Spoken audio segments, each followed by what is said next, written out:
जी नमस्कार दोस्तों, मैं सत्य मिश्रा आप सभी का अपने यूट्यूब चैनल पे स्वागत करता हूं। दोस्तों, बीपीएससी टीआई 3.0 एग्जाम देने वाले अभ्यर्थियों के लिए कुछ ज़रूरी सूचना है जिसको आपको बिल्कुल यहां पे ध्यान देने की ज़रूरत है। तो चलिए यहां पे स्टार्ट करते हैं आज का वीडियो। यहां पे आप देख सकते हैं दोस्तों कि यहां पे एक नोटिस है जो कि बिहार लोक सेवा आयोग के द्वारा जारी किया गया है और जो भी उम्मीदवार परीक्षा में शामिल होने वाले हैं उनके लिए आवश्यक सूचना है। बिल्कुल पहला है यहाँ पे कि अभ्यर्थी परीक्षा प्रारंभ होने के 2 घंटा पूर्व जो है परीक्षा केंद्र पर पहुंचना सुनिश्चित करेंगे।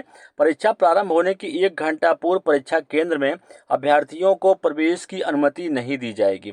इस संबंध में प्रवेश पत्र पर अंकित आवश्यक निर्देश को उम्मीदवार ध्यान से पढ़ेंगे और उसका अक्षरतः अनुपालन करेंगे। बिल्कुल दोस्तों, यहाँ पे आपको जो है परीक्षा केंद्र पर समय से 2 घंटा पूर्व ही आपको केंद्र पर पहुंच जाना है और 1 घंटा पहले ही प्रवेश जो है बंद कर दिया जाएगा।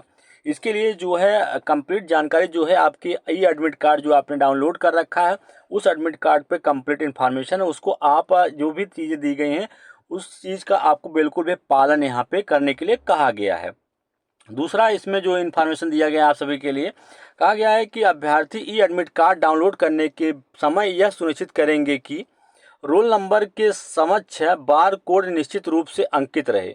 यदि बार कोड अंकित या स्पष्ट नहीं रहने पर पुनः ब्राउजर बदलकर डाउनलोड करना सुनिश्चित करें। बिल्कुल अगर आप जो है अपना ई एडमिट कार्ड जो है डाउनलोड कर रहे हैं और रोल नंबर के समक्ष जो है अगर वहाँ पे बार कोड निश्चित रूप से अंकित नहीं है तो फिर आपको दोबारा से ब्राउजर बदल कर किसी अन्य ब्राउजर से गूगल क्रोम से आप ओपन कर रहे हैं तो फिर ब्राउजर आप चेंज करके आप जो है फिर से उसको डाउनलोड करना सुनिश्चित करेंगे ताकि जो है आपका बार कोड जो है पूरी तरीके से स्पष्ट है और वहाँ पे दिखाई दे।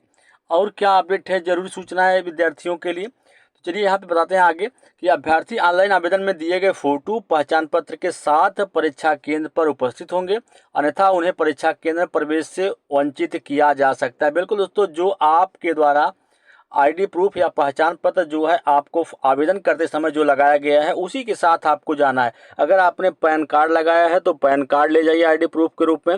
अगर आपने आधार कार्ड का यूज़ किया है तो आधार कार्ड, अगर आपने आधार कार्ड यूज़ किया है और अगर आप पैन कार्ड लेके चले जाते हैं तो फिर आपका प्रवेश जो है वंचित रह जाएंगे। बिल्कुल आप एग्जाम देने से पहले ही बाहर कर दिए जाएंगे।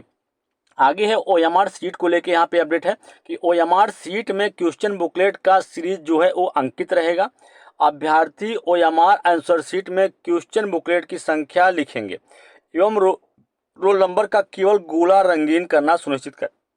दोस्तों, मैंने आपको पहले भी आपको जो ओएमआर सीट है किस तरीके से आता है और उसमें क्या चीज़ें अंकित रहती हैं, क्या आपको करना है, मैंने पहले ही वीडियो में आपको दिखा दिया है। ठीक है, अगर नहीं तो फिर आप उस वीडियो को जाके देख सकते हैं कि आपका रोल नंबर वहाँ पे नहीं लिखना रहता है, सिर्फ गोला फिल करना रहता है। उसके अलावा क्वेश्चन बुकलेट जो आपका मिलता है, कौन सी सीरीज आपको मिली है उस सीरीज अंकित रहती है। बस आपको क्वेश्चन बुकलेट का जो संख्या रहता है वो आपको वहाँ पर लिखना रहता है।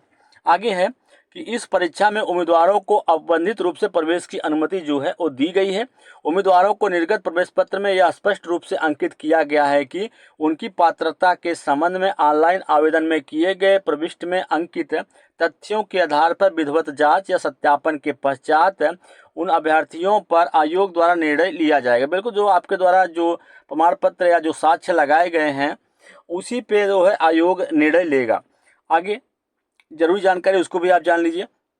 कहा गया है कि आवेदन में अंकित तथ्य किसी भी समय जांच के क्रम में अन्यथा पाए। बिल्कुल अगर आपने आवेदन के समय में कोई भी गलत डॉक्यूमेंट लगा दिया है तो अन्यथा जांच में स्थिति में संबंधित उम्मीदवार की उम्मीदवारी जो है रद्द की जा सकती है और आयोग इस परीक्षा अथवा इस परीक्षा सहित आगामी परीक्षाओं में उन्हें भाग लेने से वंचित किया जा सकता है। बिल्कुल दोस्तों, अगर आपके द्वारा कोई भी डॉक्यूमेंट जो है गलत तरीके से लगा दिया गया है तो फिर अगर आप जाँच के क्रम में गलत पाए जाते हैं तो फिर आपके खिलाफ बड़ी कार्रवाई यहाँ पे हो सकती है।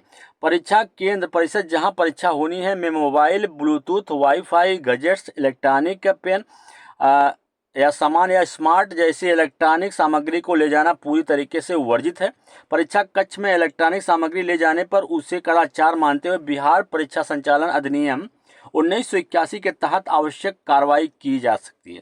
तो बिल्कुल दोस्तों आपको इन सब चीज़ों को ध्यान रखना है। आपको यहाँ पे क्या लेके जाना है पूरा दोस्तों, यहाँ पे आपको समझिएगा सार क्या बोला गया है पूरा इस लेटर का, या कुछ बता दें आप सभी को कि अपने आप एग्जाम सेंटर पे आपको जो है आपका ई एडमिट कार्ड जो आपने डाउनलोड कर रखा है, उस एडमिट कार्ड में एक चीज़ स्पष्ट होना चाहिए कि जो आपका रोल नंबर है उसके सामने एक बार कोड दिया गया, वो पूरी तरीके से स्पष्ट होना चाहिए, सही तरीके से दिखाई देना चाहिए।